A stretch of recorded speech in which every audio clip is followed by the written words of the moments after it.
আসসালামু আলাইকুম।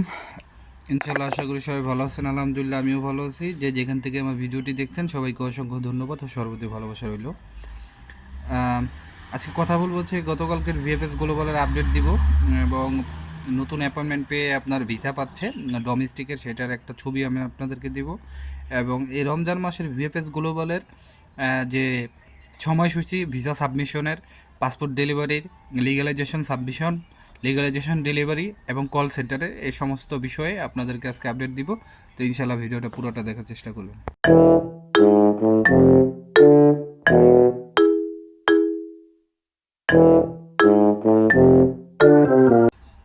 তো সব কিছুর জন্য আলহামদুলিল্লাহ প্রথমে যদি আমি একটু আপনাদেরকে গতকালকের ভিএফএস গ্লোবালের আপডেটটা দিয়ে সেখানে ভিএফএস গ্লোবালের আপডেট হচ্ছে 2/3/2025, ডেলিভারির সংখ্যা হচ্ছে 71+। এটা হচ্ছে ঢাকা ভিএফএস গ্লোবালে। এই যে আমি যে আপডেটগুলো দিচ্ছি এটা কিন্তু একদমই কালেক্টেড আপডেট। যেখানে রিটার্ন পাসপোর্ট ছিল 10টার মতো, তারপরে ফ্যামিলি ভিসা ছিল 13টা 2024 এবং 2025, স্পন্সর ভিসা 8টা 2023 এবং 2024, এগ্রিকালচার 3টা 2023 এবং 2024, ট্যুরিস্ট ভিসা একটা 2024, ডোমেস্টিক ভিসা নাই কোনো, স্টুডেন্ট ভিসা একটাও নাই, রিজেক্ট হচ্ছে 36টা 2023 এবং 2024, কোনো উইথড্র নাই। তারপরে যদি সিলেট ভিএফএস গ্লোবালের আপডেটটা দিই, সেখানে আপনার 2/3/2025, ডেলিভারির সংখ্যা প্রায় 30টার কাছাকাছি। যেখানে ফ্যামিলি ভিসা হচ্ছে 8টা 2024 এবং 2025, স্পন্সর ভিসা হচ্ছে 4টা 2024, এগ্রিকালচার হচ্ছে একটা 2023, স্টুডেন্ট ভিসাও নাই, রিজেক্ট হচ্ছে 9টা 2023 এবং 2024। এই আপডেটের এই আপডেটের বাইরেও কিন্তু আরও আপডেট আছে যেটা আমার কাছে নাই।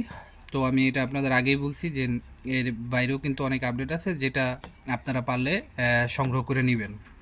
এটা আমার কাছে এখন আপাতত নেই, কারণ আমি নিজে এটা কালেক্টেড করলাম। তারপরে যে বিষয়টা সেটা হচ্ছে আপনাদের এই রমজান মাসে অফিস আওয়ারটা কেমন হবে। আমি আপনাদেরকে স্ক্রিনে একটা ছবি দেখাইতেছি, সেখানে দেখেন রমাদান অফিস টাইম লেখাই আছে। এটা শুধুমাত্র ইটালির জন্য, যেখানে ভিসা সাবমিশন সকালে 8:30 থেকে দুপুর 12টা পর্যন্ত, পাসপোর্ট ডেলিভারি হবে দুপুর 12টা থেকে 3টা পর্যন্ত, লিগালাইজেশন সাবমিশন হবে সকাল 10:30 থেকে 12টা পর্যন্ত, লিগালাইজেশন ডেলিভারি হবে 12:30 থেকে 1:30 পর্যন্ত, এবং কল সেন্টার সকাল 8:30 থেকে আমাদের দুপুর 3টা পর্যন্ত কল সেন্টারে আপনারা কল দিতে পারবেন। তো এখানে দেখা গেলো ভিসা সাবমিশনের জন্য আপনারা প্রায় 3.5 ঘন্টা সময় পাবেন, যেহেতু 8:30 থেকে 12টা। পাসপোর্ট ডেলিভারির জন্য সময় পাবেন 3 ঘন্টা, 12টা থেকে 3টা। লিগালাইজেশন সাবমিশনের জন্য সময় পাবেন হচ্ছে 1.5 ঘন্টা, আর 10, 10:30 থেকে 12টা। এবং লিগালাইজেশন ডেলিভারি জন্য সময় পাবেন হচ্ছে 12:30 থেকে 1:30 পর্যন্ত, তার মানে 1 ঘন্টা। আর কল সেন্টারের জন্য সময় পাবেন 7, 6.5 ঘন্টার মতো। তো যাই হোক, আলহামদুলিল্লাহ ভালোই আপনার সময় তারা দিছে। তারপরে স্ক্রিনে আমি আরেকটা ছবি দিচ্ছি, যেটা হচ্ছে আপনার আজকে অ্যাপয়েন্টমেন্ট পাইয়া আপনার জমা দিস সরি আজকে ভিসা পাইছে, যেটা নতুন অ্যাপয়েন্টমেন্ট পেয়েছিল ডোমেস্টিক ভিসা পালেরমো শহরের। এখানে লেখাই আছে। তো দেখেন, অনেকেই আমাদের জিজ্ঞেস করেন, আসলে এরকম কিছুই আমি জানি না যে এরকম কিছুই হবে কিনা বা অ্যাপয়েন্টমেন্টের বিষয়গুলো। তো এখন অনেকেই অনেক ধরনের আপনাদের টাইটেল দিয়ে ভিডিও করতেছে।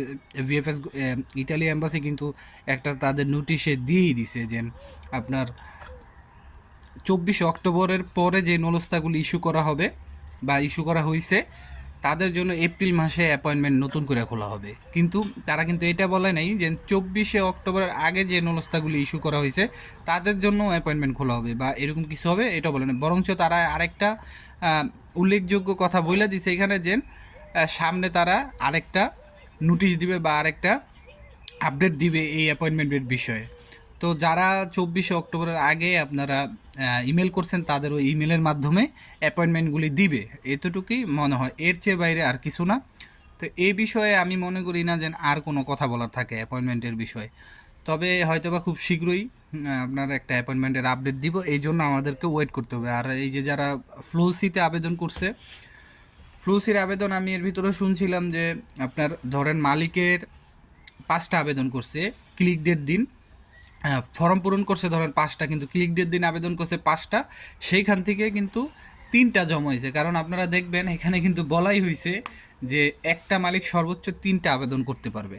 তো আপনি 5টার জন্য আবেদন করছে, সেই ক্ষেত্রে কিন্তু মালিক চাইলে 5টা আবেদন করতে পারবে, কিন্তু সেই ক্ষেত্রে মালিককে অনেক ধরনের আপনার রিকোয়েস্টের সম্মুখীন হইতে হইব, এখানে পেরপুত্তরার সাথে যোগাযোগ করতে হবে, এরকমটাই লিস্ট যে যখন দিছিল তখন দেখছিলাম। তো তারপরে যেটা এই এই 3টা যেহেতু আবেদন করতে পারবো, তো এই 3টাই যেরকম আমি জমা দিছি এরকম তারাই বললো যে এই বছর যাদেরটা জমা হয়েছে অ্যাটলিস্ট যারা রিসিট পাইছে এটা ধরে নিতে পারে যে 95% যে তাদের নুলস্থা ওঠার সম্ভাবনা আছে।